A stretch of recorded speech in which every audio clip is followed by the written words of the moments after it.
First వారం రోజులు ఏ అద్భుతమైన సినిమా అయినా సరే ఫస్ట్ వారం రోజులకి టికెట్ల రేట్లు హైయెస్ట్ రేట్ పెంచుకోవడానికి ఇస్తారు. Like 150 ticket 250, 300, 350, 250 ticket 400, 500 plus benefit షోలు. ఆ బెనిఫిట్ షోలు కాకుండా కూడా ఈవెన్ బెనిఫిట్ షో టికెట్ వేరే అండి.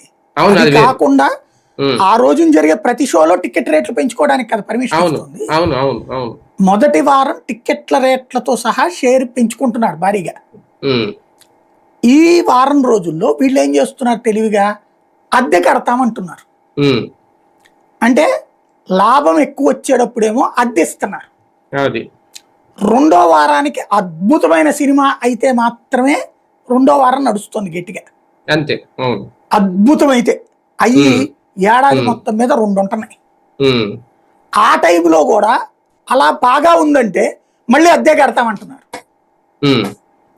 లేదు అంటే ఇక్కడ వీళ్ళు ఏమంటారు, ఈ కొంచెం తగ్గితే అప్పుడు షేరింగ్ ఇస్తామంటున్నారు. అంటే రూపాయి తగ్గినప్పుడు షేరింగ్ ఇస్తున్నారు, రూపాయి ఎక్కువ సంపాదించుకునేటప్పుడు అద్దెస్తున్నారు.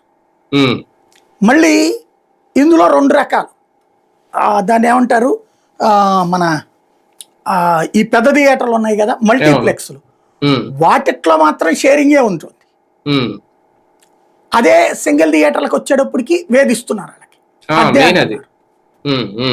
ఇక్కడ లాస్ ఎక్కువ అవుతుంది సింగిల్ థియేటర్లు. మల్టీప్లెక్స్ల డబ్బులు ఎవరికి పోతున్నాయి?